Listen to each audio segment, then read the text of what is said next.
सरदार वल्लभ भाई पटेल एक 15 दिसंबर 1950 तक स्वतंत्र भारत के प्रथम उप प्रधानमंत्री और गृह मंत्री थे।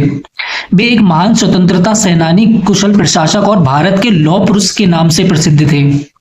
उनका जन्म गुजरात के नाडियाड में एक किसान परिवार में हुआ था। उनके पिता का नाम जबेर भाई पटेल था और माता का नाम लाडबाई था।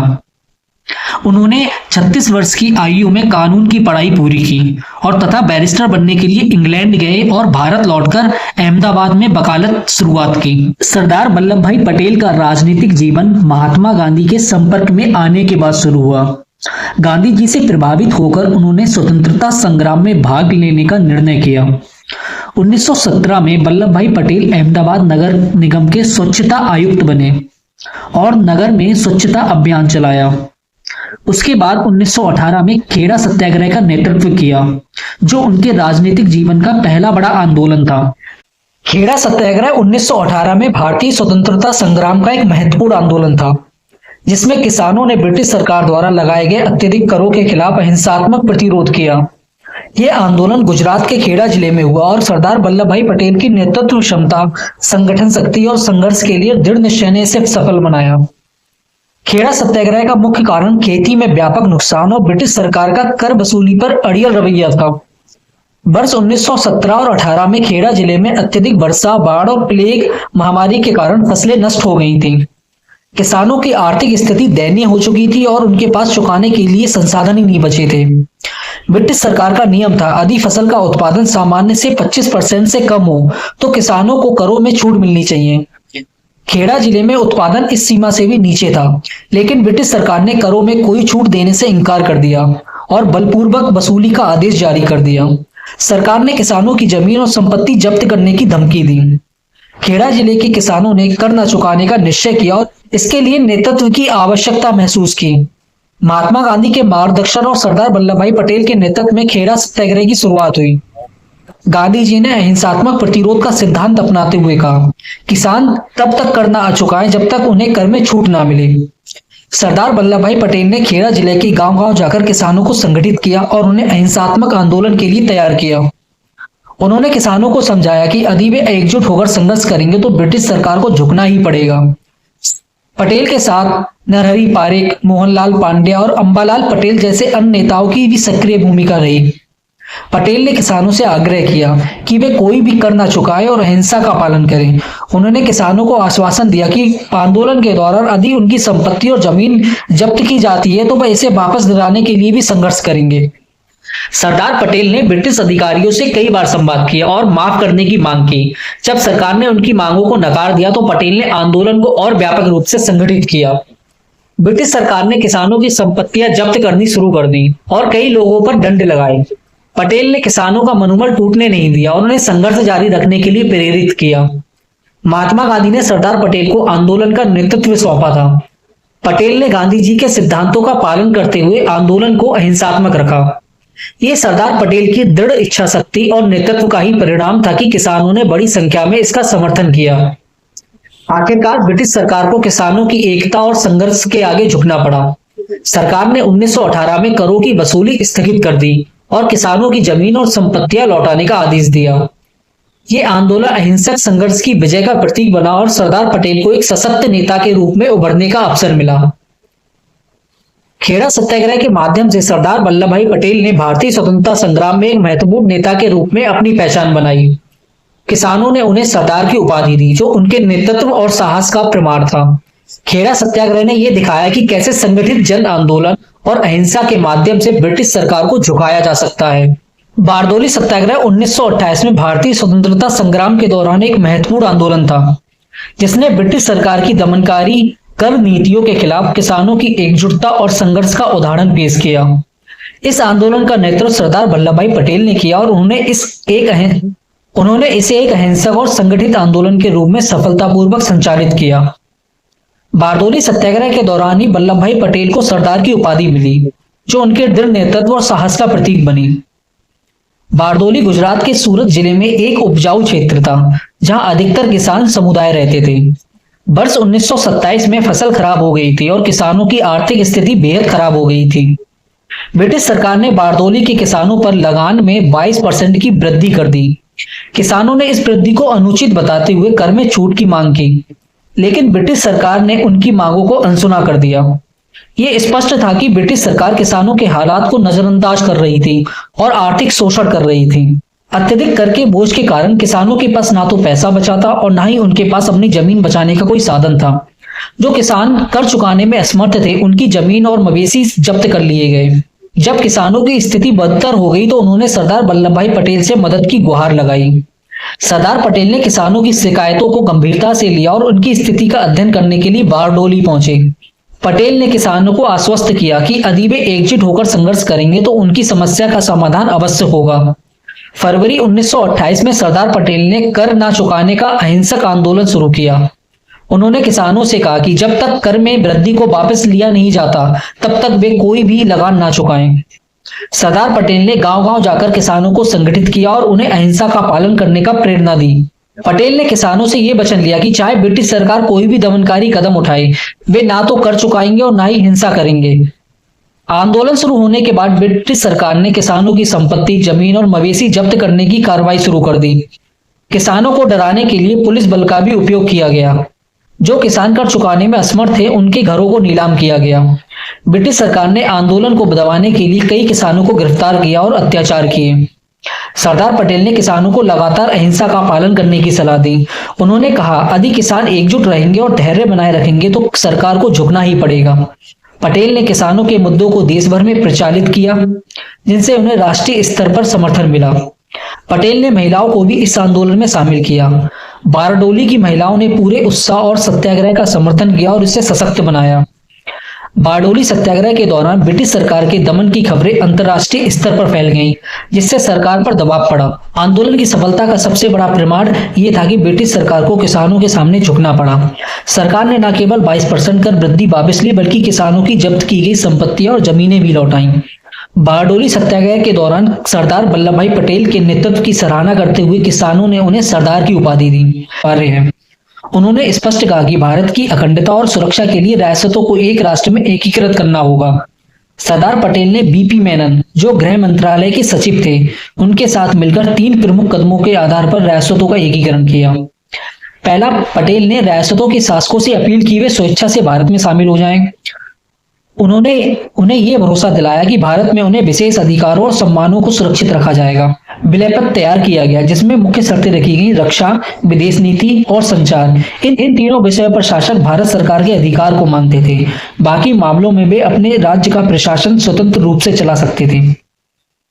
जिन रियासतों में आनाकानी की, पटेल ने उन्हें राजनीतिक और सामरिक दबाव का इस्तेमाल किया। उन्होंने शासकों को यह समझाया कि स्वतंत्र रहना ना तो व्यवहारिक है और ना ही सुरक्षित। उनके नेतृत्व में लाठी और मिठाई की नीति अपनाई गई, जिसमें कूटनीति और दबाव दोनों का उपयोग किया गया। कुछ रियासतें जैसे हैदराबाद, जूनागढ़ और कश्मीर ने भारत में विलय का विरोध किया। सरदार पटेल ने वहां जहां जरूरी समझा वहां सैन्य बल का प्रयोग किया। कश्मीर के भारत में विलय में सरदार वल्लभ भाई पटेल की भूमिका अत्यंत महत्वपूर्ण रही। सरदार पटेल, जिन्हें लौह पुरुष कहा जाता है, भारत की रियासतों को एकीकृत करने में केंद्रीय भूमिका निभा रहे थे। हालांकि कश्मीर का मामला अन्य रियासतों की तुलना में जटिल था, लेकिन पटेल की कूटनीतिक कौशल और दृढ़ निश्चय से इस प्रक्रिया को आगे बढ़ाने में मदद मिली थी। भारत की स्वतंत्रता के समय ब्रिटिश हुकूमत ने 565 रियासतों को यह विकल्प दिया कि वे भारत या पाकिस्तान में शामिल हो सकते हैं या स्वतंत्र रहने का निर्णय ले सकते हैं। जम्मू और कश्मीर रियासत के शासक महाराजा हरि सिंह ने स्वतंत्र रहने का विचार किया, क्योंकि वे हिंदू थे, लेकिन उनकी रियासत में बहुसंख्यक मुस्लिम आबादी थी। महाराजा हरि सिंह का यह तटस्थ रवैया पाकिस्तान के लिए असहनीय था। अक्टूबर 1947 में पाकिस्तान ने कबायली आक्रमणकारियों आजाद कश्मीर फोर्स की मदद से कश्मीर पर आक्रमण कर दिया। इस स्थिति में महाराजा हरि सिंह ने भारत से सैन्य सहायता की अपील की थी। हालांकि कश्मीर के मसले पर प्रधानमंत्री जवाहरलाल नेहरू विशेष रुचि ले रहे थे और उनके प्रयास संयुक्त राष्ट्र तक जा पहुंचे। सरदार पटेल ने व्यवहारिक दृष्टिकोण अपनाया और दृढ़तापूर्वक कश्मीर का भारत में शामिल करने की कार्रवाई की। पटेल ने महाराजा हरि सिंह को यह स्पष्ट कर दिया कि यदि वे भारत की मदद चाहते हैं तो उन्हें कश्मीर के भारत में विलय के लिए इंस्ट्रूमेंट ऑफ एक्सेशन पर हस्ताक्षर करना होगा। पटेल के इस सलाह और दृढ़ रवैये से महाराजा को विलय के लिए राजी किया। 26 अक्टूबर 1947 को महाराजा हरि सिंह ने विलय पत्र पर हस्ताक्षर कर दिए और कश्मीर भारत का अभिन्न हिस्सा बन गया। सरदार पटेल ने कश्मीर पर आक्रमण की गंभीरता को देखते हुए भारतीय सेना को तुरंत कश्मीर भेजने का निर्णय लिया। उनकी तत्परता और सैन्य रणनीति के कारण भारतीय सेना कश्मीर पर नियंत्रण स्थापित करने में सफल हुई और आक्रमणकारियों को पीछे धकेल दिया। सरदार पटेल ने कश्मीर को भारत का अभिन्न हिस्सा मानते हुए कोई समझौता न करने की नीति अपनाई। उन्होंने स्पष्ट किया कि भारत की एकता और अखंडता सर्वोपरि है और इसके लिए कठोर निर्णय लेने के पीछे वो नहीं हटेंगे। कश्मीर के मसले पर सरदार पटेल और जवाहरलाल नेहरू के दृष्टिकोण का अंतर था। नेहरू इस मुद्दे को संयुक्त राष्ट्र में ले गए, जिससे अंतर्राष्ट्रीयकरण की स्थिति उत्पन्न हुई। पटेल का मानना था कि यह भारत का आंतरिक मामला है और इसे राष्ट्रीय स्तर पर सुलझाया जाना चाहिए। यदि पटेल को पूर्ण स्वतंत्रता मिलती तो शायद कश्मीर का समाधान अधिक त्वरित और निर्णायक रूप से हो सकता था। उसके बाद आती है जूनागढ़ की बारी। जूनागढ़ में भारत में विलय में सरदार वल्लभ भाई पटेल की भूमिका अत्यंत महत्वपूर्ण और निर्णायक थी। पटेल ने अपने दृढ़ निश्चय, कूटनीतिक कौशल और व्यवहारिक दृष्टिकोण से इस जटिल समस्या का समाधान किया और भारत की एकता को मजबूत किया। जूनागढ़ रियासत वर्तमान गुजरात के काठियावाड़ क्षेत्र में स्थित थी। ये एक हिंदू बहुल क्षेत्र था, लेकिन रियासत का नवाब मोहम्मद महावत खान जी तृतीय मुस्लिम थे।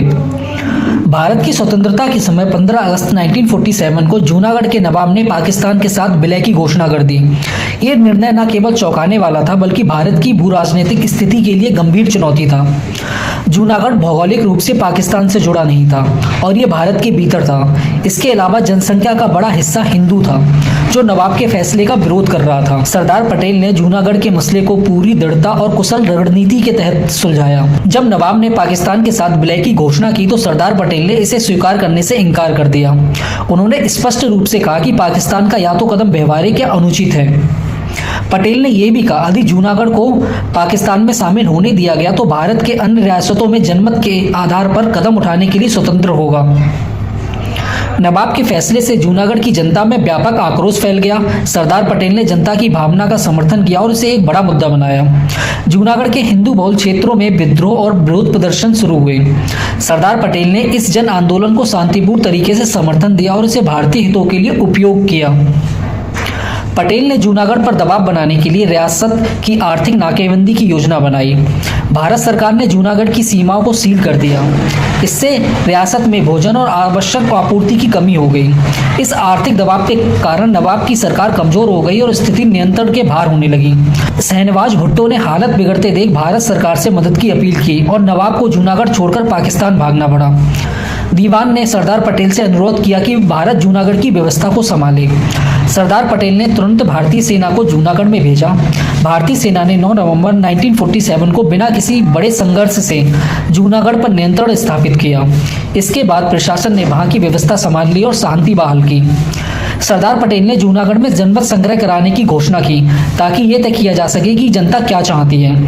फरवरी 1948 में जनमत संग्रह कराया गया, जिसमें 99% से अधिक लोगों ने भारत के साथ विलय के पक्ष में मतदान किया। इस जनमत संग्रह ने अंतर्राष्ट्रीय स्तर पर यह स्पष्ट किया कि जूनागढ़ की जनता भारत के साथ रहना चाहती है। इसके बाद आती है हैदराबाद के विलय की बारी। हैदराबाद के भारत में विलय में सरदार पटेल की भूमिका अत्यंत महत्वपूर्ण और निर्णायक रही। हैदराबाद का मसला भारत के लिए एक बड़ी चुनौती थी, जिसे सरदार पटेल ने अपने कूटनीतिक कौशल, दृढ़ नेतृत्व और सूझबूझ के माध्यम से सुलझाया। उनका ये कार्य भारतीय एकता और अखंडता को मजबूत करने की दिशा में एक महत्वपूर्ण कदम साबित हुआ, जिसका शासक निजाम मीर उस्मान अली खान था। हैदराबाद की जनसंख्या में लगभग 85% हिंदू थे, जबकि निजाम उनका प्रशासन मुस्लिम था। हैदराबाद भौगोलिक रूप से भारत के केंद्र में स्थित था और इसका पाकिस्तान से कोई सीधा संबंध भी नहीं था। स्वतंत्रता के समय हैदराबाद के निजाम ने ना तो भारत में विलय करने की इच्छा जताई और ना ही पाकिस्तान में शामिल होना चाहता था। उसने स्वतंत्र राज्य बनाने की घोषणा की। निजाम ने ब्रिटिश सरकार से 11 महीने का स्टैंड स्टिल एग्रीमेंट कर लिया, जिसके तहत हैदराबाद को अस्थायी रूप से स्वतंत्र स्थिति दी गई। निजाम का समर्थन करने वाली सेना और कट्टरपंथी संगठन रजाकार हिंदू बहुल क्षेत्रों में हिंसा, लूटपाट और आतंक फैला रहे थे। रजाकारों का नेता कासिम रजवी था, जो निजाम के प्रति कट्टर वफादार था। सरदार पटेल ने हैदराबाद के मसले को शांतिपूर्ण ढंग से सुलझाने के लिए पहले कूटनीतिक तरीके अपनाए, क्योंकि हैदराबाद चारों ओर से भारतीय क्षेत्र में घिरा हुआ था। पटेल ने यह स्पष्ट दिया कि भारत अपनी सुरक्षा और अखंडता से समझौता नहीं करेगा। रजाकारों द्वारा की जा रही हिंसा और अत्याचार के कारण हैदराबाद के हिंदू बहुल क्षेत्रों में विद्रोह की स्थिति उत्पन्न हो गई। पटेल ने इस स्थिति का संज्ञान लिया और उसे भारत की आंतरिक सुरक्षा के लिए खतरा बताया। स्टैंड स्टिल एग्रीमेंट के बावजूद रजाकारों का आतंक बढ़ता गया और निजाम ने पाकिस्तान से हथियार और समर्थन की मांग की। ये स्पष्ट हो गया कि निजाम भारत के साथ शांतिपूर्ण समाधान के लिए तैयार नहीं है। जब कूटनीतिक प्रयास विफल हो गए तो सरदार पटेल ने सैन्य कार्रवाई का निर्णय लिया। इस सैन्य अभियान को ऑपरेशन पोलो नाम दिया गया, जो सितंबर 1948 में शुरू हुआ। 13 से 17 सितंबर 1948 के बीच भारतीय सेना ने हैदराबाद में प्रवेश किया और मात्र 5 दिनों के भीतर रजाकारों और निजाम की सेना को परास्त कर दिया। 17 सितंबर 1948 को निजाम ने आत्मसमर्पण कर दिया और हैदराबाद का भारत में विलय स्वीकार कर लिया गया। सरदार पटेल ने निजाम को हैदराबाद का औपचारिक राज्यपाल बनाए रखा, ताकि वहां शांति और स्थिरता कायम रहे। सरदार वल्लभ भाई पटेल को प्रधानमंत्री न बनाए जाना और पंडित जवाहरलाल नेहरू के भारत के प्रथम प्रधानमंत्री बनने के निर्णय के पीछे कई ऐतिहासिक घटनाएं, राजनीतिक परिस्थितियां और महात्मा गांधी की भूमिका थी। ये विषय भारतीय राजनीति के इतिहास में महत्वपूर्ण और बहुप्रचारित चर्चा का केंद्र रहा। स्वतंत्रता संग्राम के दौरान भारतीय राष्ट्रीय कांग्रेस देश का सबसे बड़ा और मुख्य राजनीतिक संगठन था। कांग्रेस का नेतृत्व महात्मा गांधी, पंडित नेहरू, सरदार पटेल, सुभाष चंद्र बोस जैसे बड़े नेताओं के हाथ में था। स्वतंत्रता के बाद देश के प्रधानमंत्री के चयन का सवाल सामने आया और कांग्रेस के भीतर ही तय होना था। जब 1946 में अंतरिम सरकार बनाने की प्रक्रिया शुरू हुई, तब प्रधानमंत्री पद के लिए कांग्रेस कार्य समिति में सर्वेक्षण किया गया। 12 में से 11 प्रांतीय कांग्रेस समितियों ने सरदार वल्लभ भाई पटेल का समर्थन किया। पंडित जवाहरलाल नेहरू को किसी भी प्रांतीय समिति ने औपचारिक समर्थन नहीं दिया। पंडित नेहरू उस समय युवाओं और बुद्धिजीवियों के बीच लोकप्रिय थे। उनकी छवि आधुनिक, प्रगतिशील और वैश्विक दृष्टिकोण वाले नेता की थी। नेहरू का अंतर्राष्ट्रीय स्तर पर भी सम्मान था और उन्हें एक वैश्विक नेता के रूप में देखा जाता था। महात्मा गांधी ने पंडित नेहरू को हमेशा अपने उत्तराधिकारी के रूप में देखा था। गांधी जी को लगता था कि नेहरू की आधुनिक सोच, वैज्ञानिक दृष्टिकोण और समाजवादी झुकाव नए भारत के निर्माण में महत्वपूर्ण भूमिका निभा सकता है। दूसरी ओर सरदार पटेल को गांधी जी का एक व्यवहारिक, मजबूत और कुशल प्रशासक मानते थे, लेकिन उनका दृष्टिकोण नेहरू की तुलना में अधिक रूढ़िवादी और व्यवहारिक था। जब कांग्रेस कार्य समिति ने सरदार पटेल को समर्थन दिया, तब महात्मा गांधी ने हस्तक्षेप किया। गांधी जी ने पटेल को समझाया कि देश की एकता और कांग्रेस की स्थिरता के लिए नेहरू का प्रधानमंत्री बनना आवश्यक है। गांधी जी ने पटेल से कहा, यदि नेहरू को प्रधानमंत्री पद से हटाया गया तो वह बगावत कर सकते हैं और इससे देश में राजनीतिक अस्थिरता पैदा होगी। सरदार पटेल गांधी जी का बहुत सम्मान करते थे और उन्होंने गांधी जी के आग्रह पर त्याग करते हुए नेहरू के नाम का समर्थन कर दिया।